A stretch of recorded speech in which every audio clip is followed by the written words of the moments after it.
ఉన్నతమైన ఘనమైన శ్రేష్టమైన విలువైన నామాన్ని బట్టి మీకు స్తోత్రాలు చెల్లిస్తున్నా.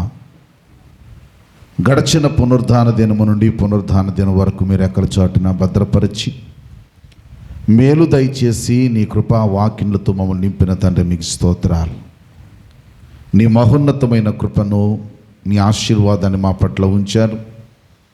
ఈ పునరుద్ధాన దినములో మేమందరము కూడా మీ పాదాలు చెంతకు చేరుకునే భాగ్యం ఇచ్చారు.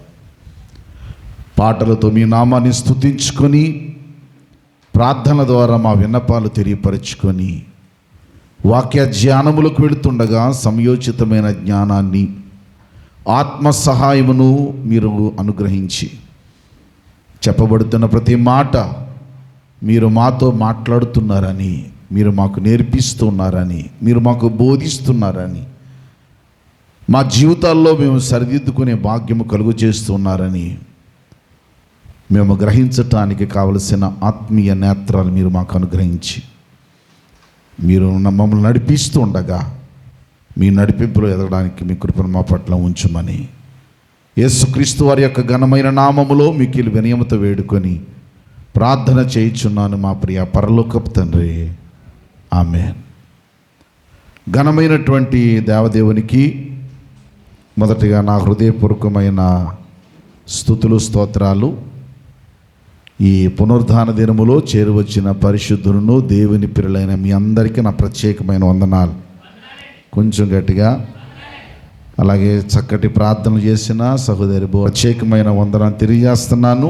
ఆవగింజలోని ఆంతర్యం గుర్తుపెట్టుకోండి. ఏంటది? ఆవగింజలోని ఆంతర్యం. కొన్ని విలువైన మాటలు గడిచిన 2 వారాల నుంచి మనం ఆలోచన చేసాం. యేసుక్రీస్తు ప్రభువారు ఈ భూలోకంలో ఉన్నప్పుడు చాలా సంగతులు ప్రజలకు అర్థమైన రీతిలో ఆయన బోధించారు. గడిచిన ప్రారంభ దినాన్న ఈ మాట మీకు జ్ఞాపకం చేశాను. యేసు ప్రభువారు బోధించినప్పుడట ఆయన ఉపమానము లేకుండా ఎప్పుడు ఏది బోధించలేదట. ఏమంటే ఏమి లేకుండా? ఉపమానము లేకుండా. ఉపమానం ఎందుకనంటే మనుషులకు అర్థం కావడానికి, అవగాహన చేసుకోవడానికి, సులువుగా అర్థం కావడానికి ఉపమానం చెప్పి ఆయన బోధ చేసేవారట. ఆ ఉపమానాల్లో కూడా మనుషులకు పాఠాన్ని నేర్పించేవారట. అందుచేత యేసు ప్రభువారు ఎన్నో ఉపమానాలు ఆయన తెలియపరిచారు. ప్రభు చిత్తమైతే ఒక్కొక్క ఉపమానాన్ని మనం ధ్యానం చేయడానికి ప్రయత్నం చేద్దాం. అయినా ఈ దినాన్ని మనకి ఇవ్వబడినటువంటి అంశంలో ఒక చిన్న గింజలో నుండి ఒక ఆత్మీయమైన పాఠాన్ని ప్రభు నేర్పించడం ప్రారంభించారు. ఏదా గింజ అంటే ఆవగింజ. చెప్పండి, ఏ గింజ అది? కొంచెం గట్టిగా చెప్పండి. ఆవగింజ. ఈ ఆవగింజలో ఆత్మీయమైనటువంటి కోణాన్ని ప్రజలకు బోధించడానికి ఆయన నేర్పించడం ప్రారంభించారు. ప్రియులారా, చదివినప్పుడు చాలా సింపుల్గా కనబడుతుంది, చదివినప్పుడు చిన్న మాటగానే కనబడుతుంది. ఏమండి, ఎలా కనిపిస్తుంది అంటే, మీరు ఆలోచన చేశారు లేదో, ఆవగింజను అనగానే మనకు అర్థమయ్యే మాట ఏంటి? ఆవగింజ, మీలో ఆవగింజ అంతా ఏమున్న ఎడల, కొంచెం గట్టిగా చెప్పండి. ఆ ఒక్కటే గుర్తుపెట్టుకున్నాం. కానీ ఒక ఆవగింజ 3 సందర్భాల్లో వాడబడింది. మనసు పెట్టాలి. ఎన్ని సందర్భాల్లో? 3 సందర్భాల్లో.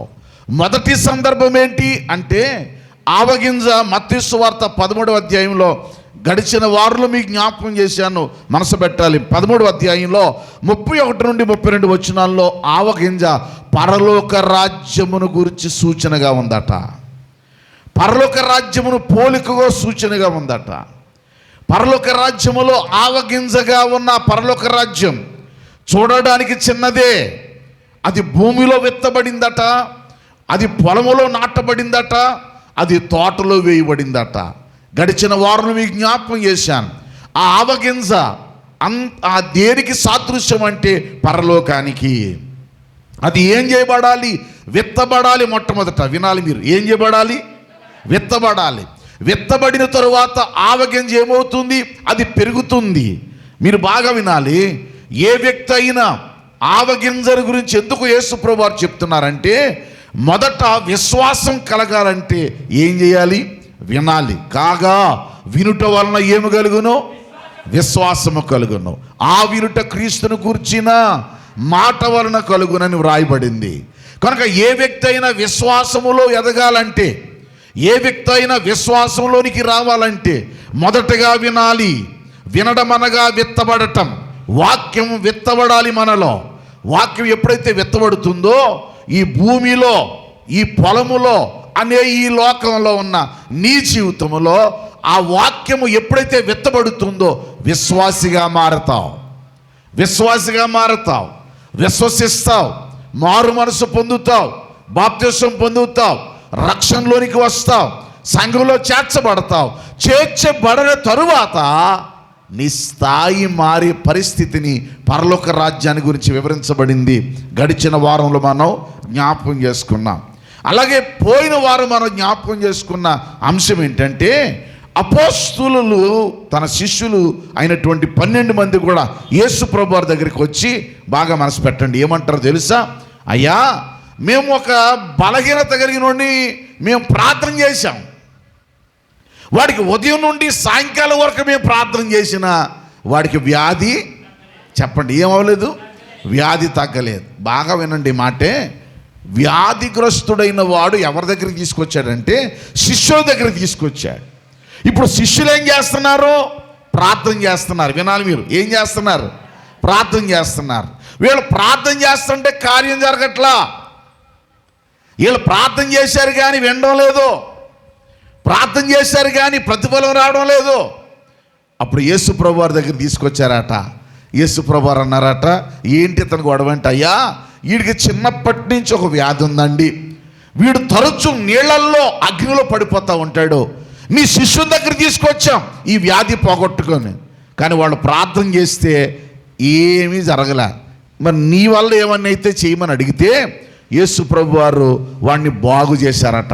శిష్యులు ఆశ్చర్యపడిపోయారు. పోయిన వారం జ్ఞాపకం చేసుకున్నాం, అయ్యా, నువ్వు చేస్తే మేలయ్యింది, మేం చేస్తే మాత్రం అవ్వలేదు, కారణం ఏంటో అని చెప్పి అడిగితే, నన్ను ఒక్కసారి చూడండి, అలా నాతో చెప్పండి, అల్ప విశ్వాసులారా. కొంచెం గట్టి చెప్పండి, ఇంకా కొంచెం గట్టి చెప్పండి. అల్ప విశ్వాసులారా అని సంబోధించాడు. బాగా వినాలి మీరు. ఏ విశ్వాసులారా? గట్టి చెప్పండి. అల్ప విశ్వాసులారా అంటే ఎవరు వీళ్ళు? విశ్వాసులే, కానీ అల్ప విశ్వాసులు. ప్రతి చిన్నదానికి భయపడేవారు, ప్రతి సమస్యకు భయపడేవారు. నీ జీవితంలో అల్ప విశ్వాసం ఉంటే నీ ఆత్మీయ స్థితి ఎదుగుదలలో కనిపించదు. అప్పుడు ప్రభు అంటారు, అల్ప విశ్వాసులారా, మీలో ఆవగింజంత విశ్వాసం ఉన్న ఎడల. వినాలి మీరు, ఎంత విశ్వాసం? ఆవగింజంత విశ్వాసం ఉన్న ఎడల మీరు ఈ కొండ చూచి ఇక్కడి నుంచి అక్కడ పోండి పడిపోద్దట. బాగా వినాలి మీరు. పోయిన వారం కూడా చెప్పాను కొండ అంటే ఏంటో. కొండల్లాంటి సమస్యలు, నీ చుట్టూ ఉన్న వ్యాధులు, నీకున్న బాధలు, ఈ సమస్యలు నిన్ను ఏం చేస్తాయంటే కృంగదీస్తాయి, నిన్ను బలహీనపరుస్తాయి, నిన్ను కృంగదీసి హీనమైన స్థితికి తీసుకెళ్ళిపోతాయి. ఎప్పుడైతే నువ్వు అల్ప విశ్వాసగా ఉంటావో నీ నోట బలమైన మాటలు రావో. ఏ మాటలు వస్తాయి తెలుసా? ఎప్పుడు చూసిన బలహీనమైన మాటలే వస్తూ ఉంటాయి. అంచేత విశ్వాసి అయిన వాడికి ఆవగింజ యొక్క నేర్పే పాఠం ఏంటో తెలుసా? నువ్వు విశ్వాసి అయితే ఆవగింజ భూమిని ఏం చేసింది? పగలగొట్టింది. పగలగొట్టి ఏం చేసింది? పైకి వచ్చింది, ఎదిగింది. అది ఎదిగింది. ఒకసారి మాట చదువుదాం చూడండి. మార్కు సువార్త 4వ అధ్యాయం తెరవండి ఒకసారి. మార్కు సువార్త 4వ అధ్యాయంలో యేసు ప్రభు వారు నేర్పిన మాటలు జ్ఞాపకం చేసుకుందాం, మనసు పెట్టాలి. మార్కు సువార్త 4వ అధ్యాయంలో గత వారం మీకు చదివించాను, మరలా జ్ఞాపకం చేస్తున్నాను. ఏమంటారంటే యేసు ప్రభు వారు, దయచేసి మార్కు సువార్త 4వ అధ్యాయంలో యేసు ప్రభు వచ్చినారు. మరియు ఆయన ఇట్లా, నేను దేవుని రాజ్యమును, అందరు నోట్ చేసుకోండి, ఆవగింజ భూమిలో విత్తబడినప్పుడు. అంటే భూమిలో ఏం చేయబడాలట? ముందు వాక్యము నీలో విత్తబడితే విశ్వాసం నీలో పెరుగుతుంది. వాక్యం విత్తబడాలంటే వాక్యం విత్తబడడానికి భూమి ఏం చేయబడాలా? దున్నబడాలా, చదును చేయబడాలా, రాళ్ళన్నీ తీసేయాలా. వింటున్నారా? పనికిరాని మొక్కలుంటాయి, తీసేయాలా. చెత్త ఉంటుంది, తీసేయాలా. భూమి దున్నబడి దానిలో ఉన్న చెత్తంతా తీయబడి రాళ్ళన్నీ తీసివేయబడి అప్పుడు విత్తనము విత్తాలా. అర్థమేలా చెప్పమంటారా? యేసు ప్రభు వారి కాదు, పరలోకమందున దేవుడు కూడా ఒక సంగతి జ్ఞాపకం చేశారు. ఏంటి ఆ సంగతి? యెషయా గ్రంథము 5వ అధ్యాయం తెరవండి ఒకసారి. యెషయా గ్రంథము 5వ అధ్యాయములో ఒక మాటలు జ్ఞాపకం చేసుకుందాం. మొదటి వచనం దగ్గర నుండి.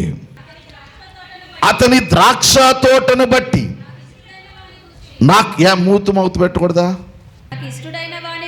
నాకిష్టుడైన వానిని గూర్చి పాడెదను వినుడి. సత్తువ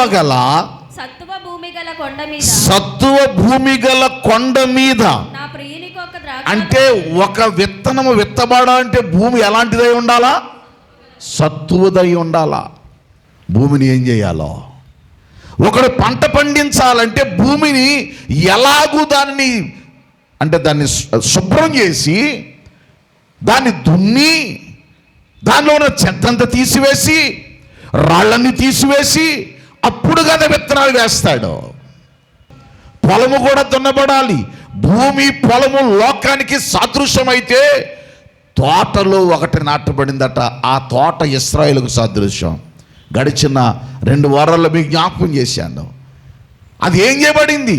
విత్తబడిన తరువాత పెరగడం ప్రారంభించింది. ఎంతగా పెరిగిందో తెలుసా? పక్షులు వచ్చి వాలేటంతగా, పక్షులకు నీడనిచ్చేటంతగా చెట్టు అయిందట. వినాలి మీరు. ఏమొచ్చి వాలాయి? పక్షులు వచ్చి వాలాయట. నీడను ఇచ్చేంత స్థాయికి ఎదిగాయట. నువ్వు ఎలా మారిపోతావు తెలుసా అండి? నీలో ఉన్న ఆవగింజంత విశ్వాసం, చిన్న విశ్వాసం, నీ వాక్యాన్ని పెంచుకుంటూ ఉంటే నీ వలన అనేక మంది రక్షించబడతారు. నీ మాటల వలన అనేక మంది బలపరచబడతారు. నీ మాటలు నిన్ను ధైర్యాన్ని ఇస్తాయి. నీ మాటలు బలహీనలు సైతము బలపరుస్తాయి. నీ విశ్వాసం రోజు రోజుకి పెరుగుతూ ఉంటుంది. అభివృద్ధికరంగా ఎదుగుతుంది, ఉన్నతంగా ఎదుగుతుంది, దీవెనకరంగా మారుతుంది. ఎందుకంటే విశ్వాసం అది పెరిగేది తప్ప తరిగేది తరిగేది కాదు. అందుకని శిష్యులు అంటాడు, మీరు మీ అల్ప విశ్వాసము చేత. దేని చేత అంటే విశ్వాసులే కానీ ఎలాగున్నారు వీళ్ళు? అల్పంగా ఉన్నారు. ప్రతి చిన్నదానికి భయపడతారో, ప్రతి చిన్న విషయానికి కంగారు పడిపోతారో. అల్ప విశ్వాసము అనే సబ్జెక్టు మీద గత వారం విన్నాం. అంటే ఒక ఆవగింజ పరలోక రాజ్యానికి సాదృశ్యంగా కనబడుతుంది. ఒక ఆవగింజ అల్ప విశ్వాసను సరిదిద్ది విశ్వాసి క్రమములోనికి మలచబడే దానికి సాదృశ్యంగా కనిపిస్తుంది. అందుకే గడిచిన 2 వారాలు ఏమంటే అల్ప విశ్వాసము ఆవగింజ అంటున్నారు అనుకుంటున్నారా? 3 సంగతులను నేర్పుతుంది. ఎన్ని సంగతులు? గట్టి చెప్పండి. ఎన్ని సంగతులు? మొదటి సంగతి పరలోక రాజ్యానికి సాదృశ్యం. 2వ సంగతి విశ్వాస యొక్క అభివృద్ధికి సాదృశ్యం. విశ్వాసైన వాడు అభివృద్ధి చెందుతూనే ఉంటాడు. అతని జీవితంలో సమస్యలు ఎన్నైనా కనబడవచ్చు కానీ అతను మాత్రం మారడు.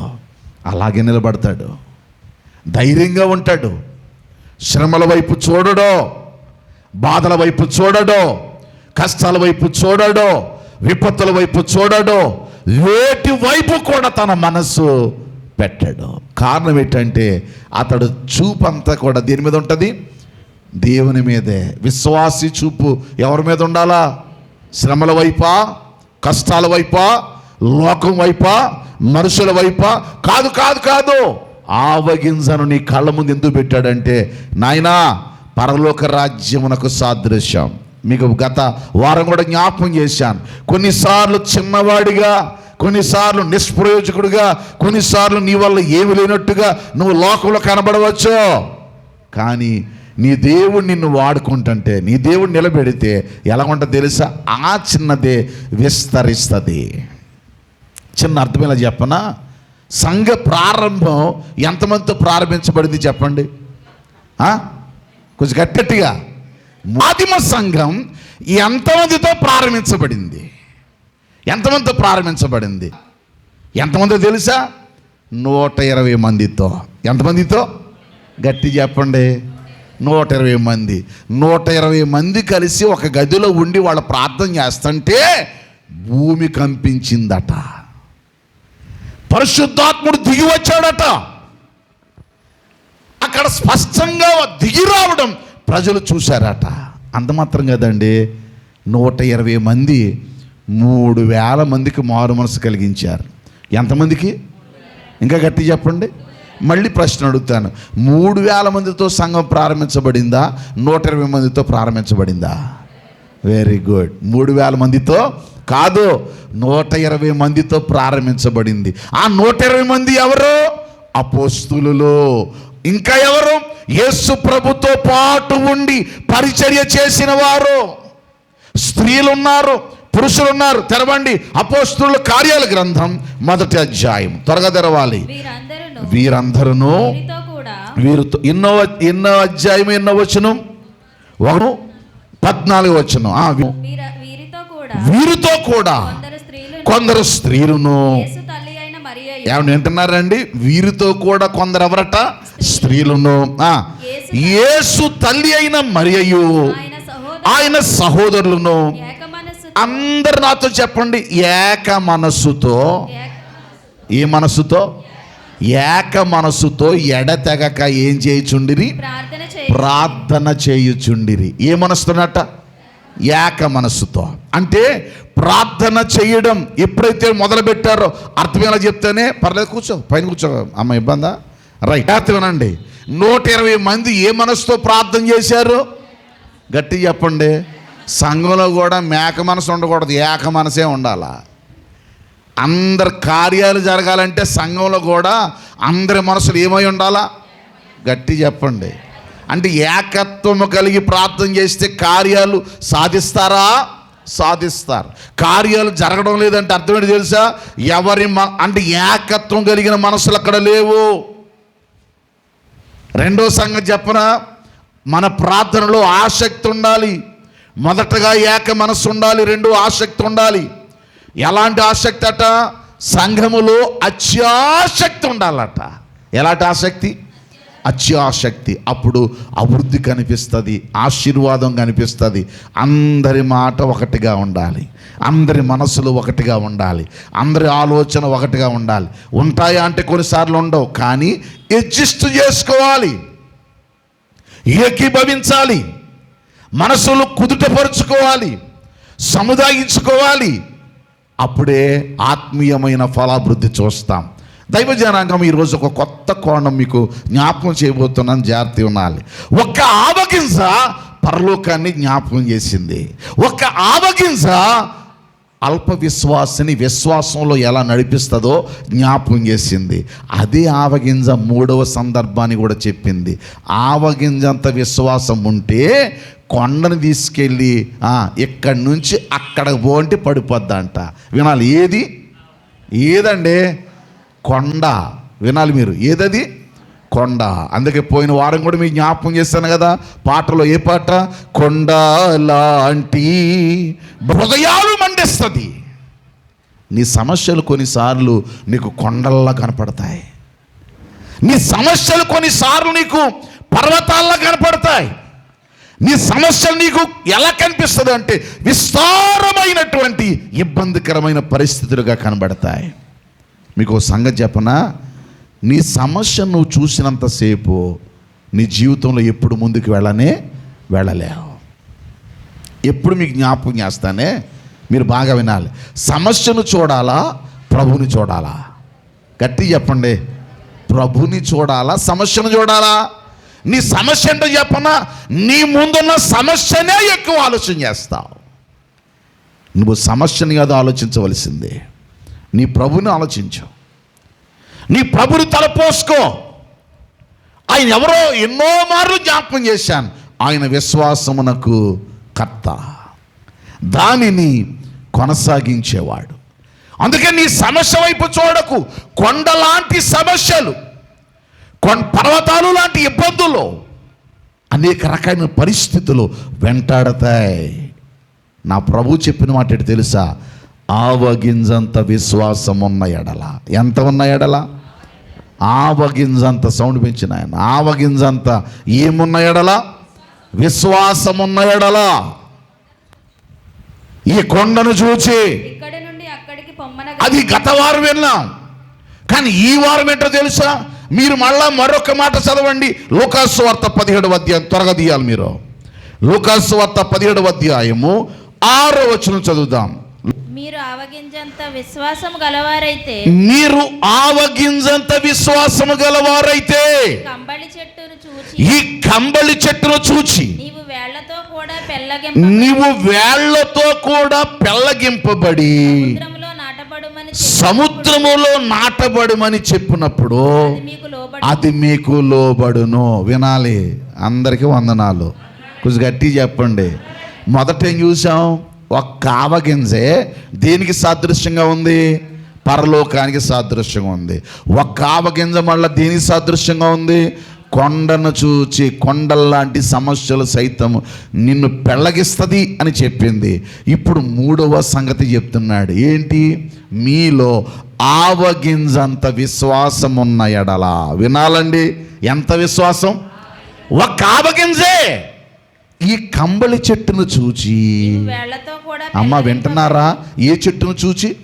ఈ కంబళి చెట్టును చూచి వేళ్లతో పెళ్ళగింపబడి నీవు చెప్పిన ఎడలా సముద్రములో నాటబడమని నువ్వు చెబితే అది నీకేమైపోద్ది? లోబడిపోద్ది. ఇప్పుడు మళ్ళీ రిపీట్ చేస్తానే. ఆవగింజ ఎన్నట్లకి ఉదాహరణగా వాడబడింది? 3 సంగతులకు చెప్పాలి. మొదటి సంగతి ఏంటి? పరలోక రాజ్యానికి. రెండో సంగతి ఏంటి? అల్ప విశ్వాసిని విశ్వాసంలో స్థిరపరచడానికి. ఇందకి సందర్భాలు కూడా వేరండి. సందర్భాలు కూడా వేరు. అంటే ఒక ఆవగింజని చదివేగానే మనం టకటకమని విశ్వాసము కొండ అనుకుంటాం. కొండ గురించే కాదు. మళ్ళా రిపీట్ చేస్తున్నా. ఒక ఆవగింజ పరలోక రాజ్యానికి సాదృశ్యంగా ఉంది. ఒక ఆవగింజ అల్ప విశ్వాసిని విశ్వాసిగా మార్చడానికి సాదృశ్యంగా ఉంది. ఒక ఆవగింజ కంబళి చెట్టు.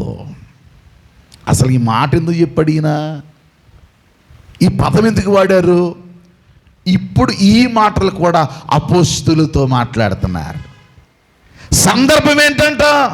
లూకాసు వార్త 17వ అధ్యాయం 5వ వచనం చదువుదాం. 5వ వచనం 17:5. అపోస్తులు మా విశ్వాసమును వృద్ధి పొందించుము. వింటున్నారా? ఇప్పుడు ఏం మాట్లాడుతున్నారు వీళ్ళు? మా విశ్వాసాన్ని ఏం చెయ్యి? గట్టి చెప్పండి. ఏం చెయ్యి? వృద్ధి పొందించు. అయ్యా, మా విశ్వాసం వృద్ధి పొందాలంటే ఏం చేయాలి? మీ విశ్వాసం వృద్ధి పొందాలంటే మీకు ఆవగింజంత విశ్వాసం ఉండాలి. పరలోక రాజ్యము ఎలాంటిదో తెలుసా? ఆవగింజను పోలి ఉన్నది. బాగా వినాలి. అల్ప విశ్వాసులారా, మీరు ఎందుకయ్యా సందేహపడుతున్నారు? అర్థం ఎలా చెప్తానే? కొంచెం మనసారా వందనాలు చెప్పండి. అల్ప విశ్వాసులారా అనే పదం ఎందుకు వాడాడంటే సందేహపడేవాడు అల్ప విశ్వాసి. అల్ప విశ్వాసానికి అర్థమేంటి? అన్నీ అనుమానాలే. అనుమానం నీలో ఉందా? భయం ఉందా? కంగారు పడుతున్నావా? నీవు విశ్వాసిగా లేవు, అల్ప విశ్వాసిగానే ఉన్నావు. అందుకని నీకు ఎవరికి ఉదాహరణ? ఇప్పుడు నీకు ఉదాహరణ ఎవరు మారారు?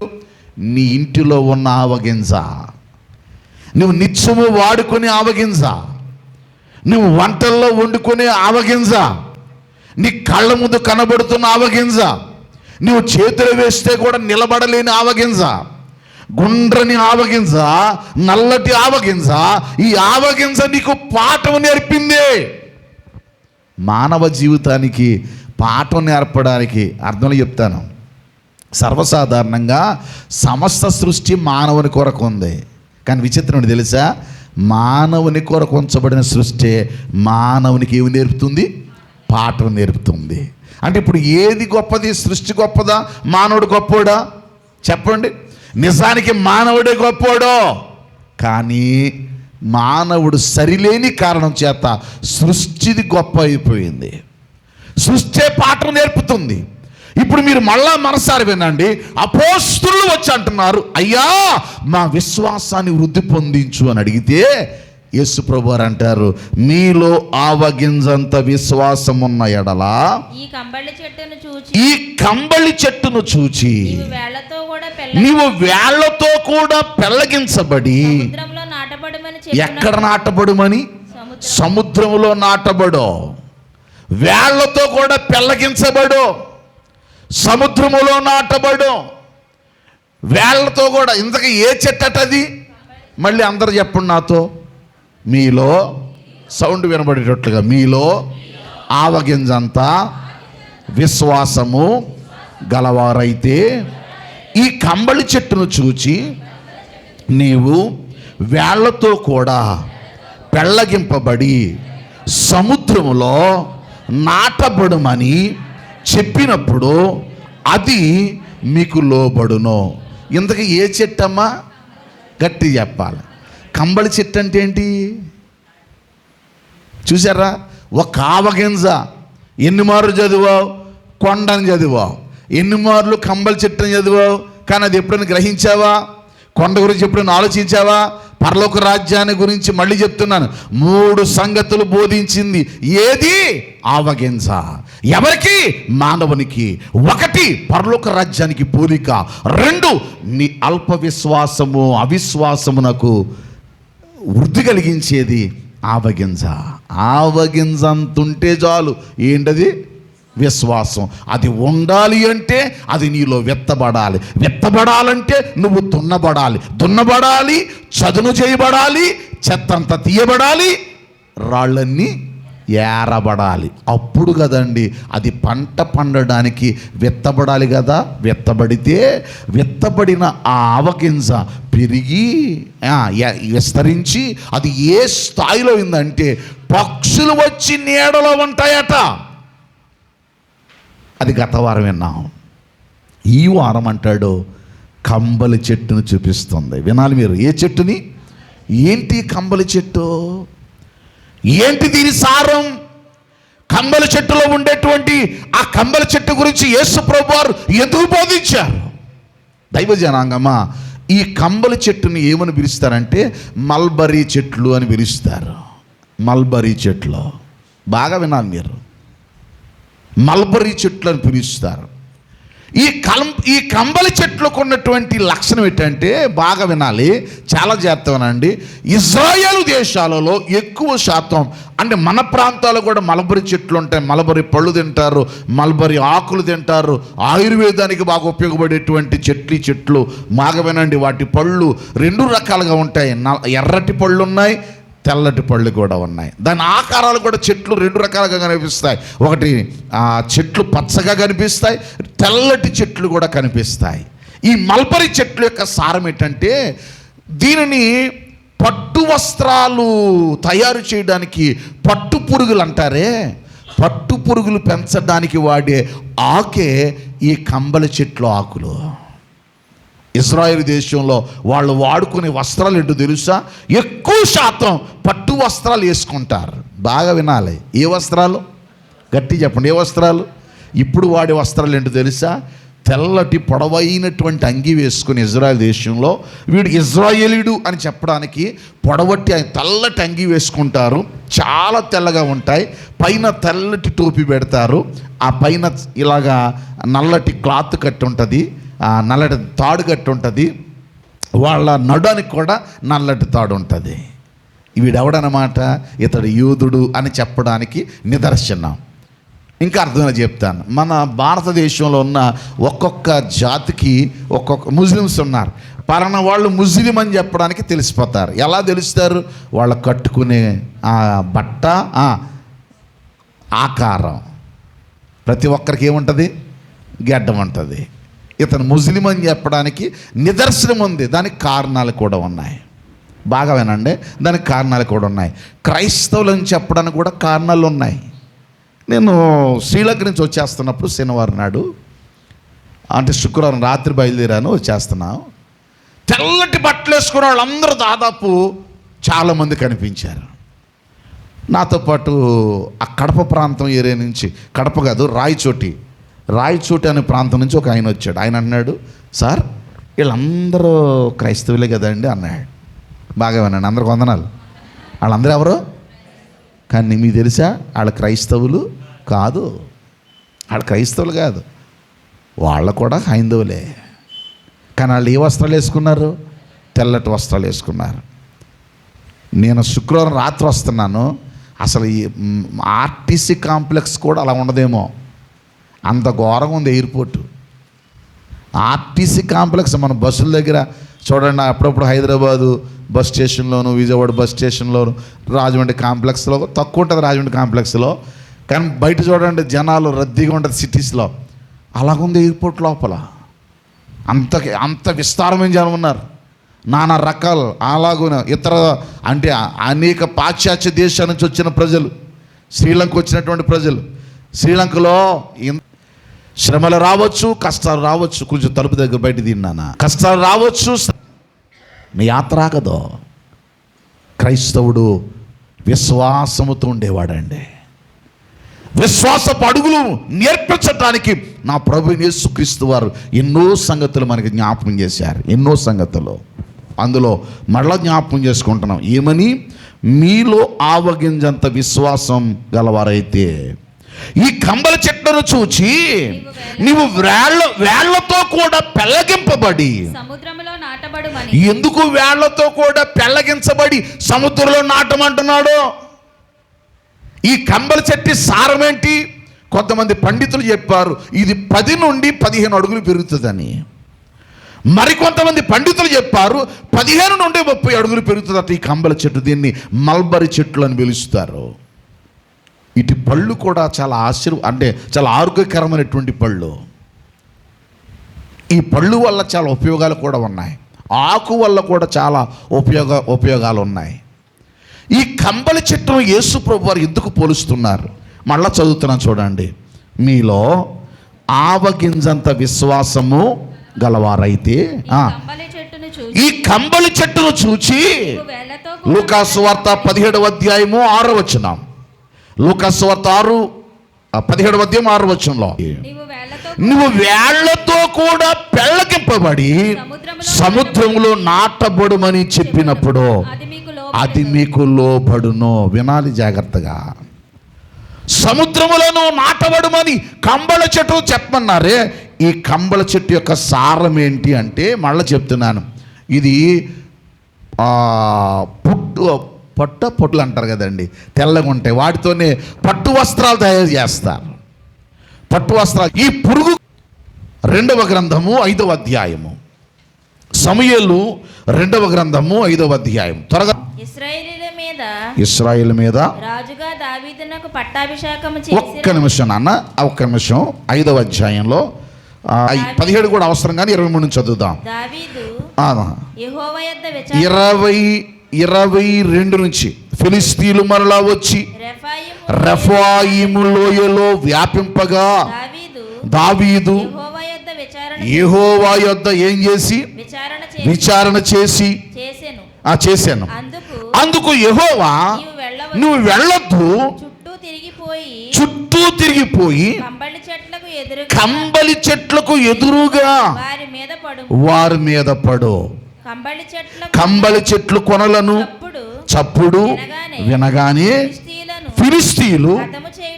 రైట్, జాగ్రత్త వినండి. అందరికి వందనాలు చెప్తాను, చెప్పండి.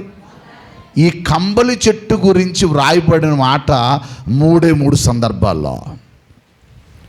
మొదటి సందర్భం ఈ సమూయేలు 2వ గ్రంథం 5వ అధ్యాయములో మీకు 22 నుండి 25 వచనం చదివితే అక్కడ వాడబడింది కంబలి చెట్టు. 2వ సందర్భం దినవృత్తాంతముల 1వ గ్రంథము 14వ అధ్యాయము 14 నుండి 17 వచనాలు మీరు రాసుకోండి. వాక్యంలోకి వెళుతున్నాం, జాగ్రత్త మనసు పెట్టండి. చదవక్కర్లేదు నాన్న, నేను చెప్పాను అప్పుడు చదువురు కానీ రాసుకొని దగ్గర పెట్టుకోండి. 2వ సందర్భం కంబలి చెట్టు సందర్భం. ఎన్ని సందర్భాలు ఉన్నాయని చెప్పాను? 3 సందర్భాలు. మొదటి సందర్భం ఏంటి? సమూయేలు 2వ గ్రంథము 5వ అధ్యాయము 22 నుండి 25 వరకు. 2వ సందర్భం దినవృత్తాంతముల మొదటి గ్రంథము 14వ అధ్యాయము 14 నుండి 17 వరకు.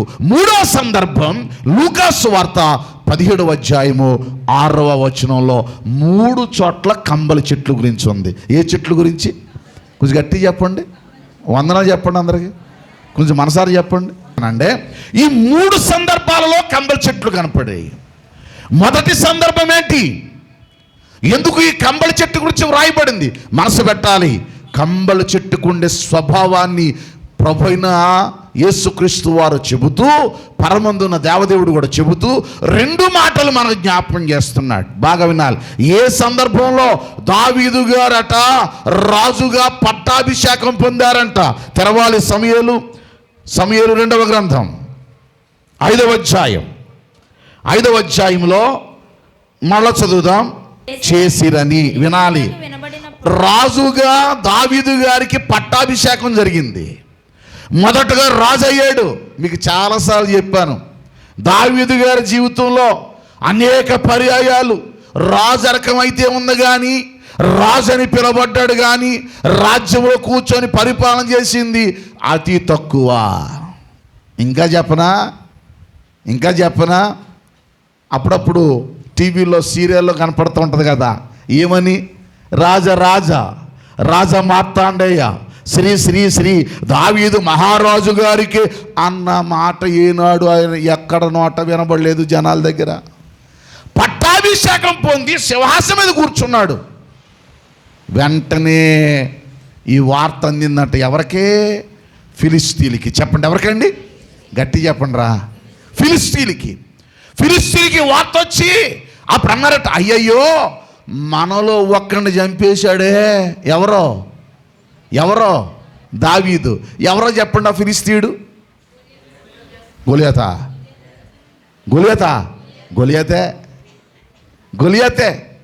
గొలియాతు ఫిలిస్తీయుడే. దావీదు గారు గొలియాతును చంపేస్తే అందరూ మనసులో పెట్టుకున్నారట. ఏమని? ఒరే బాబోయ్, మనోడిని చంపేశాడు దావీదు, ఇప్పుడు ఆ రాజ్యానికి ఏమయ్యాడు? చెప్పాలి, ఏమయ్యారు? రాజు అయ్యారని బయలుదేరి యుద్ధానికి వచ్చారట. వినాలి, ఎక్కడికి వచ్చారు? యుద్ధానికి వచ్చారట. యుద్ధానికి వచ్చి యుద్ధము చేస్తుండగా దావీదు చేసిన పని చదువుదాం ఒకసారి దయచేసి. దావీదును పట్టుకొనుటకై ఫిలిస్తీయులందరూ వచ్చిరి. దావీదు ఆ వార్త విని దావీదుకున్న మనసు ఏంటో తెలుసా అండి? దేనికి దానికి కంగారు పడిపోయాడు కాదు. ఇప్పుడు దావీదు, అందరం చెప్పండి, దావీదు. సౌండ్ పెంచి దావీదు. అందరు చెప్పకూడదు ఏంటి? దావీదు ఆ వార్త విని ప్రాకార స్థలమునకు వెళ్ళిపోయాను. ఎక్కడికి వెళ్ళిపోయాడు? శత్రువు మీదకి వచ్చినప్పుడు, శ్రమల మీదకి వచ్చినప్పుడు, కష్టం మీదకి వచ్చినప్పుడు, బాధల మీదకి వచ్చినప్పుడు అతడు ప్రాకారంలోకి వెళ్ళాడు. ప్రార్థన చేశాడు. యుద్ధం చేయాలయ్యా, యుద్ధం అయితే నాది కాదు. యుద్ధం ఎవరిది? నీదే. నన్ను ఏం చేయమంటావు? సమస్య వచ్చిందయ్యా. ప్రాకారానికి వెళ్ళి ప్రార్థన చేసి ఇప్పుడు ఏం చేస్తున్నాడో తెలుసా? చదువుదాం. ప్రాకార స్థలంలోకి వెళ్ళిపోయాను. ఫిలిస్తీయులు దండెత్తి వచ్చి రెఫాయిము లోయలో వ్యాపింపగా దావీదు, నేను ఫిలిస్తీయులకు ఎదురుగా పోయేదనా, వారు నా చేతికి అప్పగింతువా అని అందరు నా చెప్పండి అని యెహోవా యొద్ద ఏం చేశాడు? గట్టి చెప్పండి. ఏం చేశాడు? విచారణ. అయ్యా, ఇది నేను చేయగలనా లేదా? ఏమండి, ఏమని అర్థమవుతుందా? నీ జీవిత యాత్రలో సమస్యలు లేనివాడు ఎవడుంటాడండి? కష్టాలు లేనివాడు ఎవడుంటాడండి? దావీదు గారికి రాజు అయిపోయాడు కానీ సమస్య ఏంటో తెలుసా? శత్రువుల మీదకి వచ్చేసారు, దండెత్త వచ్చారు, యుద్ధం చేయడానికి సిద్ధపడుతున్నారు. దావీదు సై అంటే సై అనడం లేదు. ఇప్పుడు మొట్టమొదటి ఎక్కడికి వెళ్ళాడంటే ప్రాకారం దగ్గరికి వెళ్ళాడు. రెండవది దేవుని దగ్గర ఏం చేస్తున్నాడు? విచారణ చేస్తున్నాడు. అయ్యా, శత్రువులు వచ్చారయ్యా, శ్రమలు వచ్చాయ్యా, నన్ను ఏం చేయమంటావు? ఈ బాధ వచ్చింది, నేనేం చేయాలి? ఈ కష్టం వచ్చింది, నేనేం చేయాలి? ఈ వ్యాధి వచ్చింది, నేనేం చేయాలి? ఈ విపత్కర పరిస్థితి వచ్చింది, నేనేం చేయాలి? ఈ వారం రోజుల్లో ఈ కంబళి చెట్టు పాఠం నాకు ఆత్మీయమైన బోధ చేసిందండి. నాకు చాలా బోధ చేసింది. మీకు ఈ బోధ అర్థమవుతుందో లేదో నాకు తెలియదు, కానీ నాకైతే ఈ బోధ చాలా బోధ చేసింది. కంబళి చెట్టు లాంటి సమస్యలు నీకు లేవా? దానికి అర్థమయ్యేలా చెప్తాను, జాగ్రత్తగానండి. ఈ కంబళి చెట్టు దేనికి సాదృశ్యం తెలుసా? శ్రమలకు, కష్టాలకు, శోధనలకు, వ్యాధులకు, విపత్కర పరిస్థితులకు సాదృశ్యం. ఇప్పుడు అంటాడు దేవుడు, నువ్వు వెళ్ళవయ్యా అనగానే ఇతడు వెళ్ళి యుద్ధము చేశాడట దావీదు. చదువుదాం, మాటలు ఒకసారి చదువుదాం. రఫాయిము లోయలో వ్యాపింపగా దావీదు, నేను ఫిలిష్తీయులకు ఎదురుగా పోయేదనా, వారిని నా చేతికి అప్పగింతువా అని యెహోవా యొద్ద విచారించినప్పుడు, పొమ్ము, అందరు రాతి అప్పుడు పొమ్ము, నిస్సందేహంగా, ఏం ఉండకూడదు, ఇంకా అనుమానం లేదు, వెళ్ళిపో అన్నాడు. వెళ్ళిపోయాడు. ఇప్పుడు ఏం జరిగింది అక్కడ చదువుదాం. చేతికి అప్పగించుదునని యెహోవా సెలవిచ్చాడు. కాబట్టి దావీదు బయల్పెరాజీమునకు వచ్చి అచ్చట వారిని హతము చేసి జల ప్రవాహములు కొట్టుకుపోవునట్లు యెహోవా నా శత్రువులు నా ఎదుట నిలవకుండా నాశనము చేసిననుకొని. ఏమండి వింటున్నారా? ఇప్పుడు వెళ్ళాడు. ఎలాగ వెళ్ళిపోయారు తెలుసా? వందనాలండి. కొంచెం మనసు ఎలా పెట్టండి. అందరూ ఏమనుకున్నాడు తెలుసా? అమ్మయ్య, గొలియాతు పోయిన తరువాత మళ్ళా వీళ్ళు వచ్చారు, వీళ్ళందరినీ జల ప్రవాహం పోయినట్లుగా పోజేశాడు దేవుడు అని అమ్మయ్య అనుకొని నెమ్మదిగా ఉన్నాడట. బాగా వినాలి, అందరికి వందనాలు, కొంచెం గట్టిగా. ఇప్పుడు ఏమైంది తెలుసా? మరలా ఏమైందో 22వ వచనం చదవండి. ఫిలిష్తీయులు, ఒక్క నిమిషం మళ్ళీ చెప్పండి నాతో. ఫిలిష్తీయులు మరలా వచ్చి, అంతకుముందు ఒకసారి వచ్చారు, అంతకుముందు ఎన్నిసార్లు వచ్చారు చెప్తాను, చేస్తానండి. మొదటగా వచ్చినోడు గొలియాతును హతము చేశాడు. రెండవదిగా గొలియాతు తరపున వాళ్ళ జాతోళ్ళు వచ్చారు. జల ప్రవాహము నాశనం అయినట్లుగా దేవుడు వారిని యుద్ధము చేసి తరిమేశాడు. అయినా మరలా వచ్చారంట. వినాలి మీరు, మరలా వచ్చారట. ఎవరండి వాళ్ళెవరో? శత్రువులు. నువ్వు అనుకుంటావు ఈ సమస్య అయిపోయింది బాబు, అమ్మయ్య గట్టెక్కేశాను, బాగున్నాను అనుకుంటావు, ఇంకో సమస్య వచ్చి పడుతుంది. అయ్యి బాబు ఈ కష్టం పోయింది అనుకుంటావు, మరలా కష్టం వచ్చి పడుతుంది. అయ్యి బాబు ఈ వ్యాధి వచ్చింది అనుకుంటావు, ఇది తగ్గింది అనుకుంటావు, ఇంకో వ్యాధి వచ్చి పడిపోద్ది. శ్రమ వెంబడి శ్రమ, కష్టం వెంబడి కష్టం, శత్రు వెంబడి శత్రువు, విపత్కర పరిస్థితులు ఒకదాని వెంబడి ఒకటి మీద పడుతుంటే, దావీదు చేసిన పని క్రైస్తవుడిగా నీవు చేస్తే ఎంత అద్భుతమో. అందుకే కంబళి చెట్టు పాఠం నేర్పుతున్నాడు. ఈ కంబళి చెట్టు సాదృశ్యం ఏంటో తెలుసా? శత్రువుకు సాదృశ్యం, శ్రమలకు సాదృశ్యం, వ్యాధులకు సాదృశ్యం, విపత్కర పరిస్థితులకు సాదృశ్యం, వేదనకరమైన ఘట్టాలకు సాదృశ్యం. ఇప్పుడట్ట మళ్ళా చదువుదాం. ఫిలిష్తీయులు మరలా వచ్చి రెఫాయిము లోయలో వ్యాపింపగా దావీదు పన్నెండు తెలుసా? శ్రమలు వచ్చాయని నేను రాజునైపోయాను అని ధైర్యంగా నిర్ణయం తీసుకున్నాడు కాదు.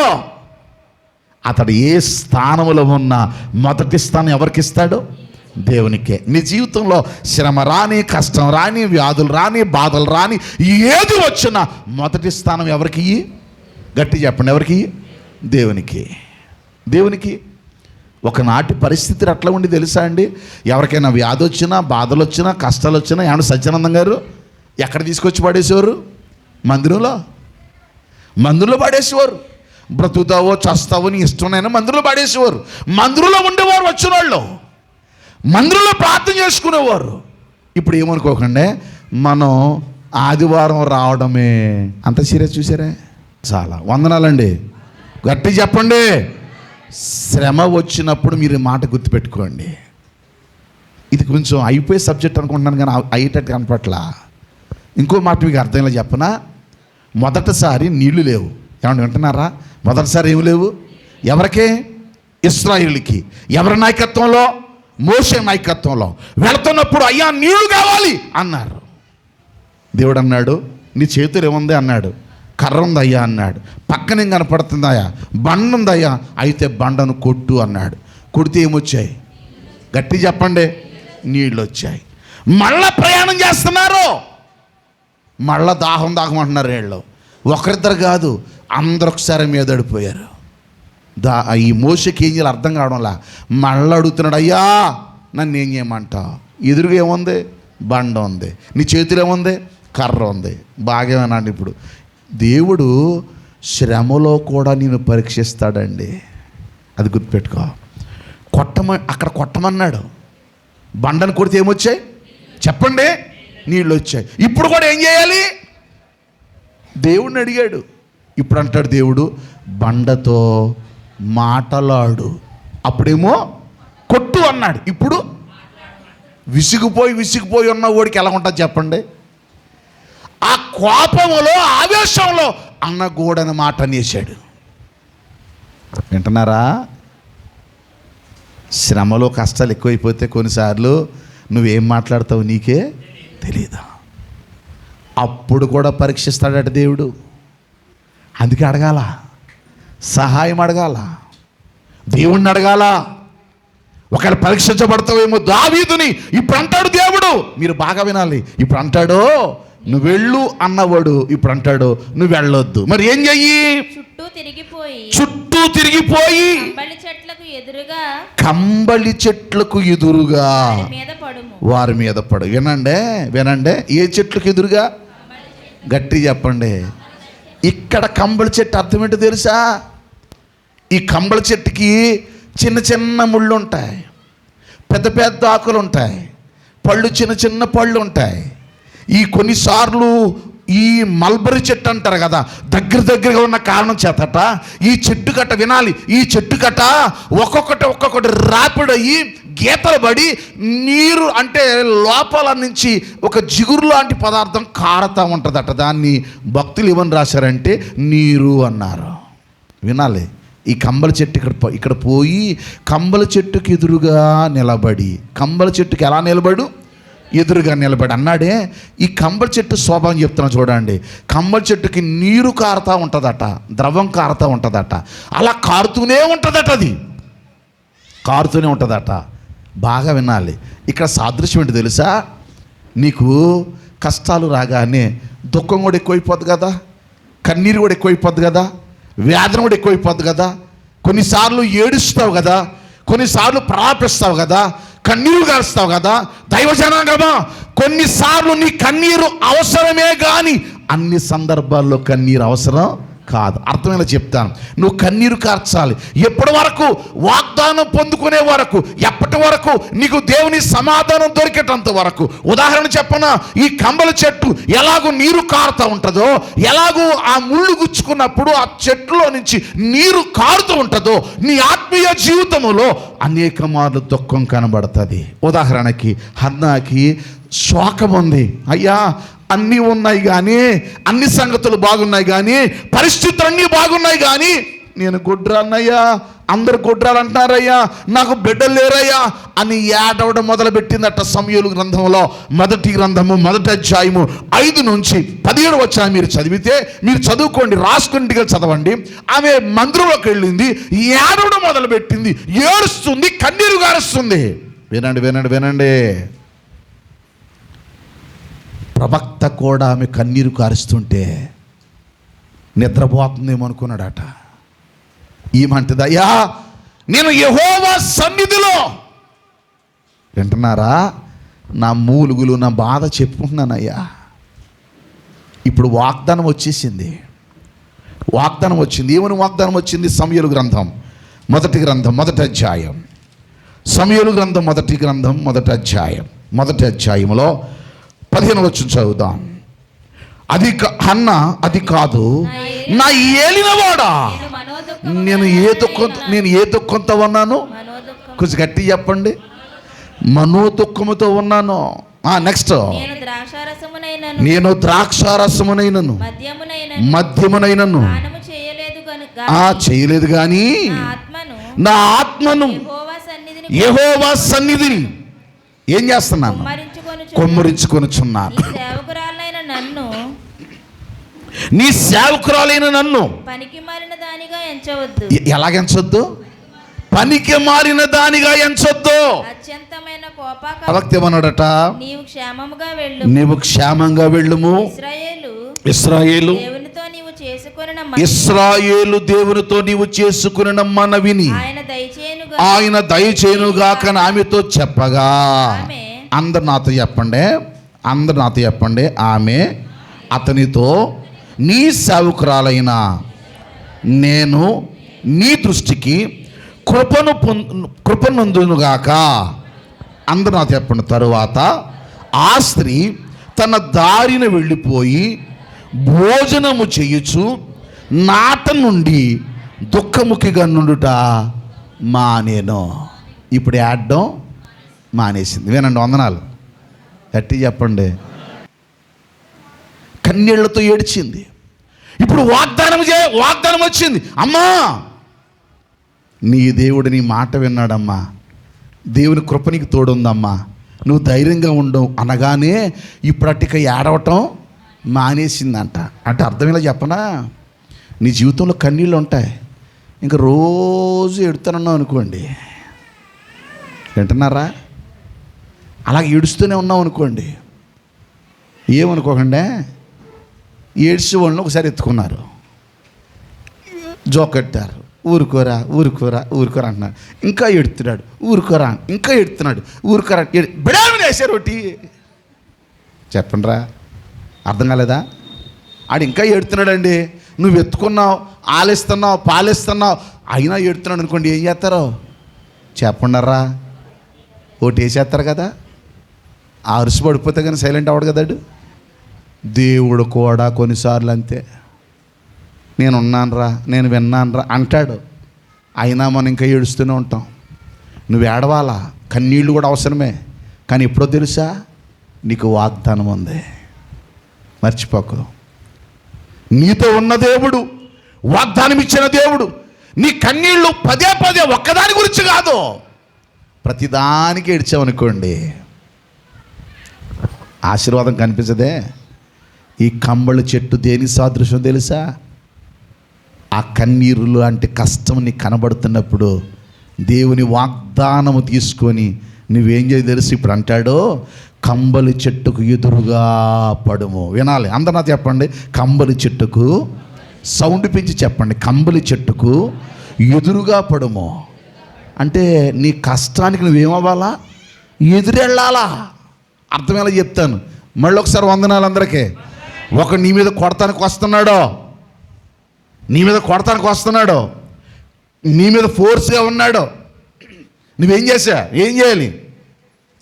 ధైర్యంగా నిలబడి ఎదురెళితే ఆడు ఆగుతాడు. అవునా కాదా? ఒక్కొక్కడు ఎంత లావు ఉంటాడు, ఒక్కొక్కడు సీపురు పొలలాగా ఉంటాడు. సీపురు పొలగా ఉన్నవాడేమో కర్రేసుకుని మీదకి వచ్చేస్తూ ఉంటాడు. ఇంతలాగా ఉన్నవాడు ఏటే అంటే వెనక్కి వెళ్తాడు. వీడు ఆడి మీదకి వచ్చేస్తూ ఉంటాడు, వెనకెళ్తూ ఉంటాడు. ఇంతలా ఉన్నా వీడి దగ్గర ఏమీ లేదు, చెప్పండి, ధైర్యం లేదు. మరి ఆడుకున్నది ఏంటి? ఆడు బలం చూడట్లేదా? చూడ్డో. మా నాన్నగారికి ఒక్క బామ్మర్ది, అంటే చిన్నమ్మ పిల్లలు బామ్మర్దులు ఉన్నారు, కానీ సొంత బామ్మర్ది ఒక ఆయనే. మా అంటే ఇక్కడ ఉంది, ఆయన బామ్మర్ది గారి పేరు యాకోబు గారు. అప్పుడప్పుడు చెప్తూ ఉంటుంది, ఒకసారి అట మా అమ్మగారికి మా నాన్నగారికి గొడవ వస్తే మా మాయ మీదకి వెళ్ళాడంట. ఏటండి అని ఇలాగ ఎత్తుకొని కంచె పాడేశాడట ఆయన. నీకు అర్థమైందా? ఎత్తి కంచెలో పాడేశాడట. ఇంత ఉంటాడు పాపం ఆయన, ఇంత ఉంటాడు. ఇలా ఎత్తి అలా గిర్రేసాడట. మా అమ్మగారు ఎన్నిసార్లు చెప్పారో, మా ఆయన ఇలా గిర్రేసారా అని. పాపం ఇంతే ఉంటాడు ఆయన. మరి కొంచెం పవర్ఫుల్గా ఉంటాడు కదా ఈయన. ఏమంటే ఆయన మరి ఈయన ఎందుకు వెళ్ళాడు అంటే ధైర్యం ఏదో వెళ్ళాడు. గిర్రేసింగ్ ఆయించి గొడవ జరిగితే మా మేనమామలు వచ్చేవారండో అప్పుడప్పుడు, కానీ ఎవరు దగ్గరికి వచ్చి మాట్లాడేవారు కాదు, దూరంగానే మాట్లాడేవారు. ఎందుకని? ఓ భయం. నీ మీద శత్రువు కొన్నిసార్లు బలవంతుడుగానే కనబడతాడు, నీకున్న శ్రమ బలమైనదిగా కనబడుతుంది, నీకున్న వ్యాధి బలమైనదిగా కనబడుతుంది, నీకున్న కష్టం చాలా బలమైనదిగా కనబడుతుంది. అయితే దావీదు కంబల చెట్టుని ప్రభు చూపించి అంటాడు, దావీదు ఈసారి వారి మీద యుద్ధానికి వెళ్ళకో, నువ్వేం చేస్తావు తెలుసా? కంబల చెట్టుకు ఎదురుగా పడు. వినాలి, కంబల చెట్టుకు ఏం పడు? గట్టిగా చెప్పండి, ఏం పడు? ఎదురుపడు. ఎందుకు ఎదురుపడు అంటే ఈ కంబలి చెట్టు మీదకి నేను రాబోతున్నాను అంటాడు. దినవృత్తాంత గ్రంథం తీయండి, 14వ అధ్యాయం. దినవృత్తాంతంలో 2వ గ్రంథము 1 గ్రంథము 14వ అధ్యాయం. త్వరగా తీయాలి. దినవృత్తాంతముల 1 గ్రంథము 14వ అధ్యాయం 14 నుంచి చదువుదాం. విచారణ చేశాను. అందుకు దేవుడు నీవు వారిని తరుముకొని పోక వారిని తప్పించుకొని చుట్టూ తిరిగి కంబళి చెట్లకు అంటే వినాలి, ముందేం చేశాడు? యుద్ధానికి వెళ్ళాడు, జయం పొందాడు. అమ్మా మనసు పెట్టంటారా మీరు, పాయింట్ వినాలి. యుద్ధానికి వెళ్ళి ఏం పొందాడు? జయం పొందాడు. ఇప్పుడేమన్నాడు తెలుసా? నువ్వు ఎదురుగా వెళ్ళకో, నువ్వు ఎలాగెళ్తావు తెలుసా? తప్పించుకుని వెళ్ళు. కొన్నిసార్లు నువ్వు బలవంతుడివే, కానీ కొన్నిసార్లు ఏం చేయాలా? తప్పించుకోవాలా. చిన్నప్పుడు పద్యం ఉండేది, ఇప్పుడు పెద్ద గుర్తు రావట్లేదు. బలవంతుడ నేనేమని, ఏమైంది నాన్న? బలవంతుడా నాకేమని నిగ్రహించి పలుకుటం ఎలా? సర్పము ఎంత బాగా చెప్పానైనా, బలవంతమైన సర్పం అట్ట ఏ చీమలో చచ్చిపోయింది? చలి చీమలకు చచ్చిపోయింది అంట. అంటే కొన్నిసార్లు అది బలమైందా, చీమ బలమైందా? సర్పం బలమైందా, చీమ బలమైందండి? సర్పమే బలమైంది, కానీ ఇందులో పడి చచ్చిపోయింది, చీమంలో పడి. అంటే అర్థం ఏంటి? కొన్నిసార్లు నువ్వు తగ్గవలసి ఉంటుంది. యోహాన్ గారు అంటాడు, నేను తగ్గవలసి ఉన్నది, ఆయన హెచ్చవలసి ఉంది. కొన్నిసార్లు నువ్వు బలవంతుడివే, తగ్గాల. ఎందుకు? అన్ని సందర్భాలు మనవి కావు, అన్ని పరిస్థితులు మనవి కావు, అన్ని రోజులు మనవి కావు, అన్ని సందర్భాలు కూడా మనవి. ఈ కంబల చెట్టు దగ్గర నుంచి ఎదురుగా వెళ్ళు. ఇప్పుడు నువ్వు వెళుతున్నప్పుడు నేను ఏం చేస్తాను తెలుసా? ఆ కంబల చెట్లు కొనల మీద కాళ్ళ చప్పుడు వినాలి. వందనాలు చెప్పండి. కంబల చెట్టు కొనల మీద నా కాళ్ళ చప్పుడు వినబడుతుంది. ఇప్పుడు యుద్ధం చేయక్కర్లా, ఆ చెట్లకున్న కాళ్ళ చప్పుడు విని నీ శత్రువులు పారిపోతారు. వినాలి, ముందేం చేశాడు? యుద్ధం చేశాడు. ఇప్పుడు కంబళి చెట్లు యొక్క ఆ కొనల మీద దేవుని కాళ్ళ చప్పుడు వినబడిందట. అర్థమైన చెప్పనా? నీ కంబళి చెట్టు దేనికి గుర్తు అంటే కన్నీటికి, కష్టానికి, దుఃఖానికి గుర్తు. నీ కన్నీళ్ళు, నీ వేదన, బాధలు కొన్నిసార్లు నీకు ఎదురుపడిపోతే కృంగిపోకో. దావీదులా దేవుడిని దావీదుని అడిగాడే, ఆ కంబళి చెట్ల కొనల మీద ఎవరు నిలబడతారట? ఎవరు చప్పుడట? ఎవరి కాళ్ళ చప్పుడది? దేవుని కాళ్ళ చప్పుడు. అంటే కంబళి చెట్టు లాంటి సమస్యలు, కష్టాలు, వేదనలు, బాధలు నీకు ఎదురైనప్పుడు వాటి కొనల మీద నిలబడేవాడు ఎవరో తెలుసా? నీ దేవుడో. నీ దేవునికి చోటి, అపవాదికి చోటివ్వకో. ఎఫెసీ పత్రిక రాస్తున్నాడు మాటలు, అపవాదికి చోటివ్వద్దు. అపవాదికి ఏం చేయొద్దట? చోటివ్వద్దు. మరి ఏం చెయ్యి?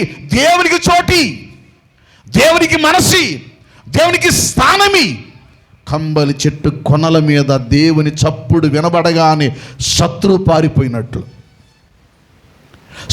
పారిపోయినట్లు నీ జీవితంలో ఏ సమస్య అయితే నీకు ఎదురవుతుందో, ఏ కష్టం అయితే ఎదురొచ్చిందో, ఏ బాధ అయితే ఎదురొచ్చిందో, ఏ సమస్య అయితే నేను వెంటాడుతుందో, చప్పుడు విని పారిపోతాయి. వినాలి మీరు, కొంచెం కంగారు పడద్దు.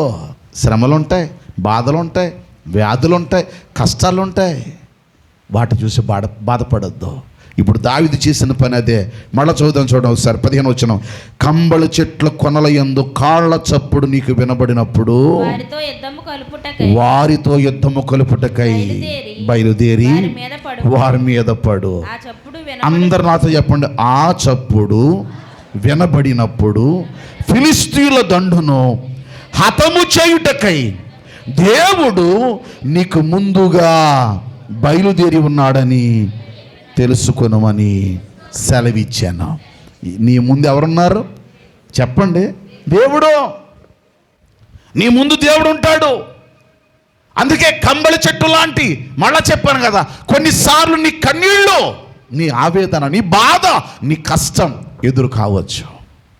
నేను ముగింపు చేస్తున్నాను. కంబళి చెట్టు ఏం చెప్పిందో తెలుసా? నీ కష్టానికి, నీ బాధలకు, నీ వ్యాధులకు కారణమైంది అదే.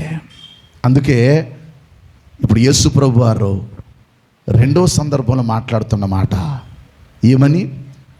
నీలో ఆవగింజంత విశ్వాసం ఉన్న ఎడల ఈ కంబళి చెట్టును చూచి, వినండి, ఏ చెట్టును చూసి? గట్టి చెప్పండి, ఏ చెట్టును చూసి? కంబళి చెట్టును చూచి వేళ్లతో సైతము నువ్వు ఎక్కడ పడు? సముద్రంలో పడు. క్లుప్తంగా చెప్తాను, మాట వినండి, ముగింపులోకి వస్తున్నాను.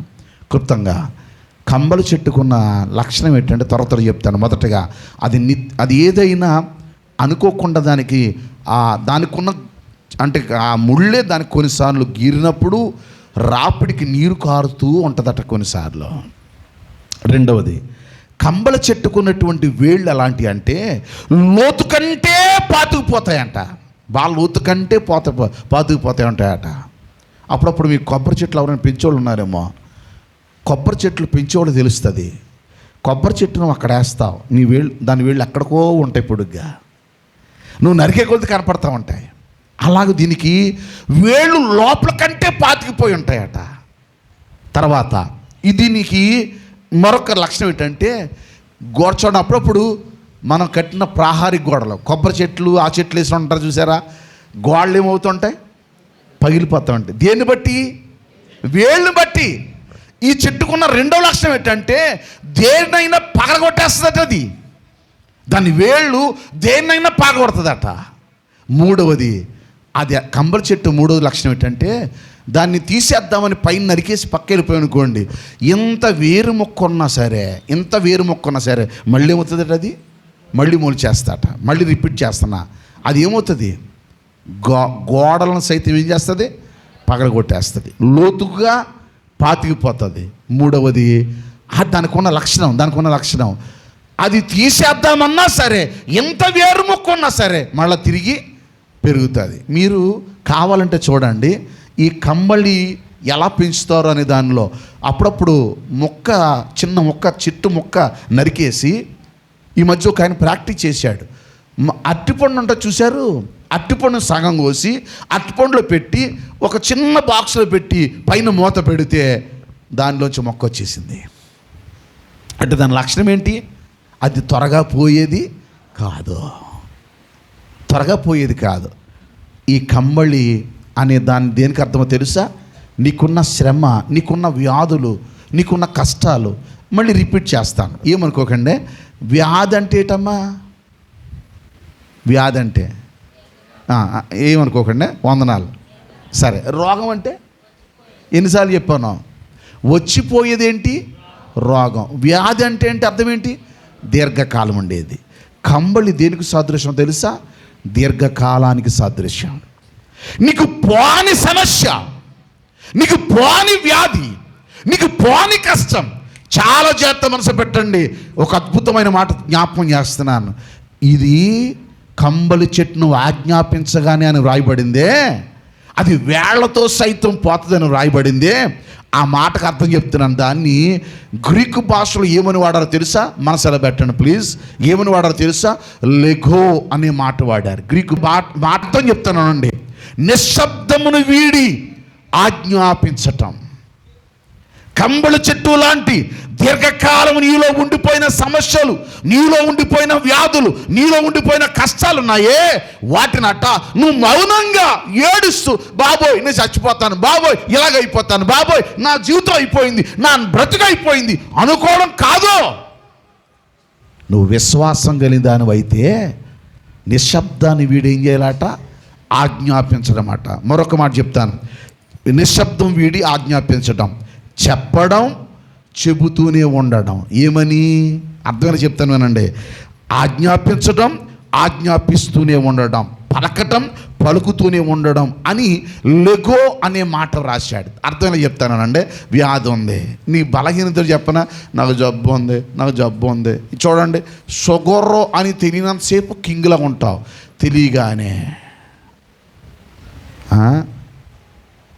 తెలియగానే మొత్తం మారిపోయావు. ఎందుకు? మందులు వేసుకుంటున్నా షుగర్ ఉంది, తింటున్నా షుగర్ ఉంది, ఏం చేస్తున్నా షుగర్ ఉంది, ఏనా షుగర్ ఉంది. ఇదే నీ బాధ. నువ్వు వేసుకున్నది ఎదుగుతకు తెలియదు, ఉంది అని మొదలెట్టావు. నువ్వు మందులు వాడుతున్నాను, నాకు పర్లేదు అనుకున్నావా? అని షుగరు తాగకూడదు, షుగరు తినకూడదు. నేను అంటాను, దయచేసి ఏమనుకుంటుండే, వందనాలు. అది గట్టిగా చెప్పండి. మనోళ్ళు కూడా ఈ మధ్య ఉన్నదా సార్, టీ ఇమ్మంటారా, కాఫీ ఇమ్మంటారా, షుగర్ అయినా నువ్వేమంటావు? షుగర్ వద్దు. నీ ఫీలింగ్స్ నువ్వు మాట్లాడుతూ నీ మొక్కవలకు చూసుకో, వద్దు షుగర్ వేయద్దు. ఎందుకు? షుగరు. నువ్వు ఎంత బాగా చెప్తావు. మళ్ళీ నీ జబ్బు, వ్యాధి, ఇదే నీ బలహీనత. అందుకేనట నీ జీవితంలో ఈ కంబళి చెట్టు ఏం చెప్తుందో తెలుసా? నీవు విశ్వాసము కలిగి, ఏ విశ్వాసం? ఆవగింజంత విశ్వాసం ఉన్న ఎడల ఈ కంబళి చెట్టును చూచి నీవు ఎక్కడ పడు? అమ్మా అందరూ నాతో చెప్పండి. వేళ్లతో సహితము, ఎక్కడ, దేంతో సహితం? ఇంత మొక్కన్నా మళ్ళీ ఏమవుతుంది? మళ్ళీ వచ్చేది. అందుకని వేళ్లతో సైతము ఎక్కడ పడు? సముద్రంలో పడు. సముద్రంలో ఇది బతకదు. దీని వేళ్ళు ఎంతున్నా కూడా మళ్ళీ వచ్చేస్తుంది. వేళ్లతో సైతము కూడా నువ్వు సముద్రంలో పడు అని చెప్పాలట. చెప్పడం అని ఒకసారి చెప్పి వేళ్లతో సముద్రంలో పడు అంటాం కాదట. పదే చెబుతూనే ఉండాలట. పదే చెబుతూ ఉండాలట. చాలా ప్రాముఖ్యమైన మాట అండి. నీ బలమేంటో తెలుసా? పదే చెప్పడం, నామస్మరణ చేయడం. అర్థమేలా చెప్తాను. సామెతల గ్రంథం, త్వరగా రండి. సామెతల గ్రంథం 18వ అధ్యాయం 10వ వచనం. 18వ అధ్యాయం. యెహోవా నామము బలమైన దుర్గము. మళ్ళీ చదువునాను కలిపి. యెహోవా నామము బలమైన దుర్గము. నీతిమంతుడు అందులోనికి పరిగెత్తి. ఎందులోకండి? యెహోవా నామము బలమైన దుర్గము అంటే ఎందులో పరిగెత్తి? దుర్గములోనికి, అంటే ఆయన నామంలోనికి. అనుకున్నావా? ఎప్పుడైనా అనుకున్నావు? ఏదైనా సమస్య అంటే యేసయ్య అప్పుడు అంటావు. రాకుండా యేసయ్య అన్నావా? యేసయ్య అంటావు. ఇప్పుడు రాకుండానే ఏమనాలట? యెహోవా నామము బలమైన, చెబుతూనే ఉండాలట. ఆయన నామస్మరణ చేసుకుంటూ ఉండాలట. యేసయ్య నామం ప్రీతిగల నామం, సాటిలేని నామం. ఎంత బాగా పాడారో. మళ్ళీ రిపీట్. యేసయ్య నామం ప్రీతిగల నామం, సాటిలేని నామం. ముగింపులోకి వచ్చేసాను. పాపము, కొత్త పాటలు అయితే మనకు వచ్చు. పోవును భయమును పోవును. ఏం పోతాయి? పాపం పోవును. నువ్వు ఉచ్చారణ చేస్తూ ఉంటే, నామస్మరణ చేస్తూ ఉంటే పాపము పోవును, భయమును పోవును. అందుకనట ఇశ్రాయేలుకు ఒక ఆశీర్వాదం ఇచ్చేసాడు. ముగింపులోకి వచ్చేసాను. ఏంటి ఆశీర్వాదం? తెరవండి. సంఖ్యాకాండం ముగింపులోకి వస్తున్నా. సంఖ్యాకాండం 6వ ఎక్కేసాను, పడుకున్నాను. గట్టి స్వరం, అమ్మగారు కండి అయ్యగారు అంటే. ఎవర్రా అయ్యగారు అని ట్రైన్లు ఎత్తుకుంటాను విజయవాడలో. నన్ను ఎవరు పిలుస్తారు? నా ఎదురుకుండా అలా కూర్చొని చూస్తున్నాను. ఎందుకు ఎవరుకున్నారు? నా బాబు మేస్తారు వాళ్ళ భార్య.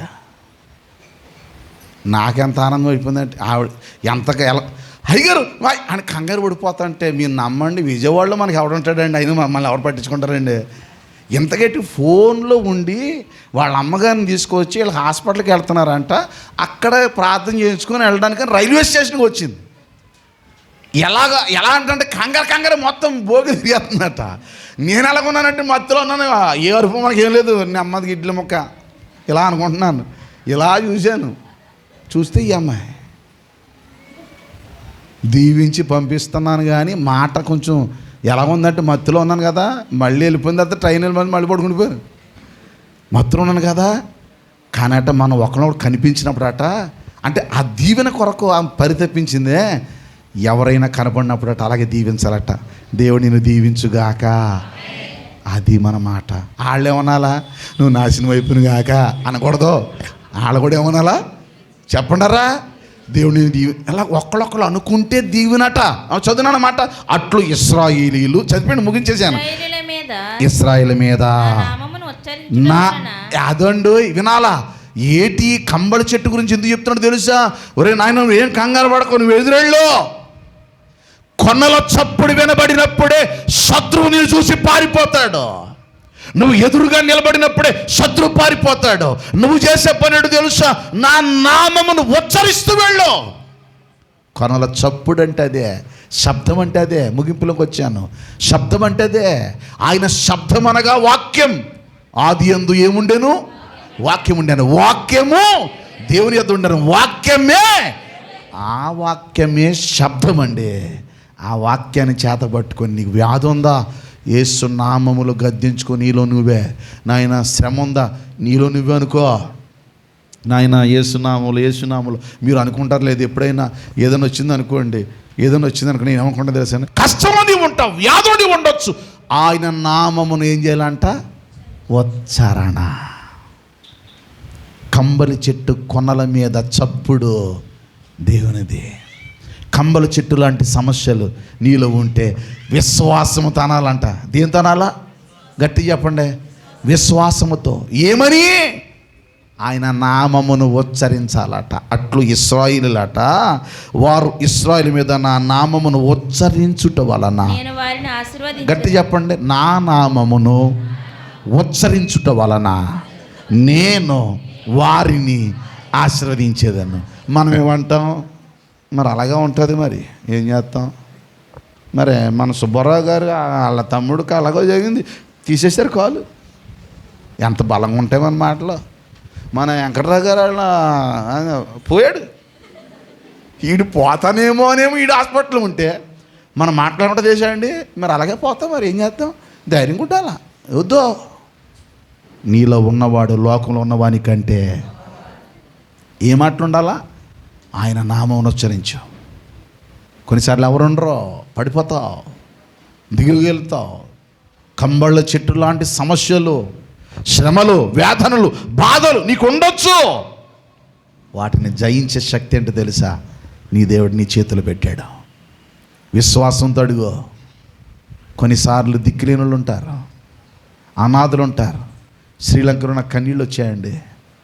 తల్లులు, పెద్ద వయసుకి వెళ్ళిన వాళ్ళు రోడ్ల మీద నిలబడి, అక్కడ నిలబడి వాళ్ళు కట్టుకున్న బట్టలు చూసి, వాళ్ళ జీవితం చూసి, నేను 5 దైవజనుల దగ్గరికి వెళ్ళాను.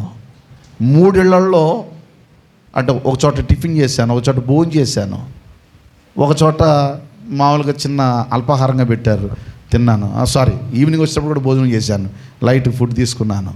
వాళ్ళు అంత ఇంట్లో అద్దెళ్ళలో ఉంటున్నారు. వాళ్ళ సింగిల్ ఫ్యాన్, ఒక్క ఫ్యాను, స్టాండ్ ఫ్యాను. ఏమంటే ఒక్క క్షణం ఉండలేకపోయినండి. శుక్రవారం ఉదయం మొదలుపెట్టిన ప్రయాణం నాది. శనివారం రాత్రి నేను 2 గంటలకి అంటే 12 గంటలకి నేను ఎయిర్పోర్ట్లోకి వచ్చాను. అంతవరకు తిరుగుతూనే ఉన్నాను. ఒక్క క్షణం ఉండలేకపోయాను, వేడి తట్టుకోలేకపోయాను. వాళ్ళు ఎలాగున్నారో అడిగాను నేను మనసారా. బాబు మీ ఇంట్లో ఫ్యాన్ అంటే ఫ్యాన్ వేసుకోగలం కానీ కరెంటు బిల్లు కట్టుకోలేమండి. ఇంకో ఫ్యాన్ కూడా కొనుక్కోలేము, అంత ఖరీదుగా ఉన్నాయి. మా పరిస్థితులు మారిపోయినాయి, మా స్థితిగతులు మారిపోయినాయి. వాళ్ళ నోట ఆ కష్టపు మాటలు వింటే నాకు ఎంత వేదన కలిగిందంటే మీరు నమ్మండి, ఆ ఫ్యాన్ నాకు తగిలితే ఎలా తగలదు. భోజనం పెడతాంటే భోజనం పెట్టింది తక్కువ, నేను చెమటలు గార్చింది ఎక్కువ. గాలేదు, ఒక్క క్షణం ఉండలేకపోయాను. ఎలాగున్నారు వీళ్ళు? ఏంటి వాళ్ళ పరిస్థితి? మనకి మీరేమనుకోకండి, వంటగది దగ్గర ఫ్యాన్. ఈ మధ్య వంటగది దగ్గర ఫ్యాన్ మళ్ళీ వంటారిపోద్దామని ఇలాగ మెడకెట్టేసుకుంటున్నారు, మొఖం తగిలిలాగా. ఫ్యాన్లో నిజం. ఒక ఆయన అయితే బాత్రూంలో కూడా వేసుకున్నాడట ఏసీ. ప్రతి ఇంట్లో 2-3 ఫ్యాన్లు మనకి కదండి. ఇన్ని అవకాశాలు మనకున్నా దేవుని స్తుతించేవాళ్ళు తక్కువే. స్తుతించేవాళ్ళు తక్కువ. లేనివాళ్ళు చాలామంది ఉన్నారు, వేదనతో వాళ్ళు చాలామంది ఉన్నారు. మరొక మాట చెప్పనా, ఒక్కొక్క దైవజనుడు నిలబడి మా సంఘం ఇంత డబ్బులు ఇచ్చింది, ఇదిగో మేము ఇంత సహాయం చేస్తున్నాం అని వాళ్ళు చేస్తుంటే నేను ఆశ్చర్యపడ్డానండి. మన భారతదేశంలో ఉన్న డబ్బులు అక్కడ చాలా ఎక్కువ. ₹1 3.5 లేకపోతే 3.70 అంటే టైంని బట్టి మారుతుంది. ₹3 మించి ఉంటుంది. మన రూపాయి అక్కడ ₹3 పైన ఉంటుంది. ఇంకా చెప్పాలంటే మనం ఒక మిషనరీ లెక్క. ఆకలితో ఉన్నవాళ్ళు చాలామంది ఉన్నారు, అద్దెలలో బ్రతుకుతున్న వాళ్ళు చాలామంది ఉన్నారు, శ్రమలలో ఉన్నవాళ్ళు చాలామంది ఉన్నారు, కష్టాల్లో ఉన్నవాళ్ళు చాలామంది ఉన్నారు, కన్యలతో ఉన్నవాళ్ళు చాలామంది ఉన్నారు. ప్రియమైన సంఘమా, దేవుడికి అన్ని సుఖాలు ఇచ్చాడు, సౌఖ్యంగా ఉన్నావు. ఇంట్లో ఫ్రిడ్జ్ లేని వాళ్ళు బహుశా మన దగ్గర ఎవరు లేరేమో, ఫ్యాన్ లేని వాళ్ళు మన దగ్గర ఎవరు లేరేమో. ఇంకా నేను గట్టి చెప్పాలంటే ఏసీలు కూడా ఆల్మోస్ట్ ఉన్నవాళ్ళు చాలామంది ఉన్నారు. ఒకళ్ళిద్దరు లేకపోవచ్చు. కానీ ఆలోచించండి, అన్ని సౌఖ్యాల నుండి కూడా దేవునికి మనం సరిగా స్థానం ఇవ్వలేకపోతున్నాం. ఏమీ లేని వాళ్ళు చాలామంది ఉన్నారు. చేతిని అందించాలా. కంబళ చెట్టు లాంటి సమస్యలు వాళ్ళకు ఉన్నాయి. వాళ్ళ ధైర్యం ఏంటో తెలుసా, ప్రభు కొరకు నిలబడాలని. ప్రస్తుతం శ్రీలంక దేశానికి చైనా ఆధీనంలో ఉంది. చైనా ఆధీనంలో అప్పు ఇచ్చిందట. అందుకని మీరు కష్టాల్లో ఉన్నారు, మేమేం అనడం లేదు, మీరు అప్పు తీర్చలేరు, కాబట్టి మీకు వచ్చే ఈ యాత్ర సంబంధమైన డబ్బు అంతా మాదని చెప్పి ఆ బోర్డర్లు అంతా మొత్తం స్వాధీనం చేసుకున్నారు. కష్టంలో ఉంది చాలా. నేను వెళ్ళిన ప్రదేశం రాజధాని కొలంబో. అది చాలా సంపన్నంగా ఉండేది. అది దాటి వెళితే జాఫనా ఆ ప్రాంతానికి వెళితే కళ్ళ ఉంటే నీళ్ళు వస్తాయా మీకు అని కొన్ని ఫోటోలు కొన్ని వీడియోలు చూపిస్తే నిజంగా కూడా వేదన వచ్చింది. నా సెల్కి ఉన్న అంటే ఇళ్ళ ముందు ఏం జరిగిందంటే వాట్సాప్ దీన్ని మార్చేశారు. ఎవరి నెంబర్ ఫీడ్ అవ్వలేదు నాకు. నాకు ఎక్కడానికి అవకాశం లేదు, లేకపోతే నేను తీసి పంపించే అవకాశం, నెట్ కూడా లేదు నాకు, లేకపోతే చాలా తీసుండేవాడిని. కంబళ చెట్టు లాంటి సాదృశ్యాలు చాలా జీవితాలు ఉన్నాయి. మన భారతదేశంలో కూడా ఉన్నాయండి. రాజమండ్రిలో అండి నడి రోడ్ల మీద తల్లులు, తండ్రులు, తమ్ముళ్ళు, చెల్లెళ్ళు కట్టుబట్టలు లేక రోడ్ల పక్కన నిలబడి ఎవడ భోజనం పెడతాడని ఎదురు చూస్తున్న వాళ్ళు చాలామంది ఉన్నారు. దేవుడు మనకు అన్ని సౌఖ్యాలు ఇచ్చాడండి. దేవుని కొరకు నిలబడండి, దేవుని కొరకు బలపడండి, దేవుని పని చేసే మంచి తరుణాన్ని దేవుడు మీకు ఇచ్చుగాక. ఇంకా కొంచెం గట్టిగా చెప్పండి. తల్ల వంచండి, కలుసుకున్నాడు, ప్రార్థన చేసుకుందాం. తల్ల వంచండి, కళ్ళు మూసుకోనండి.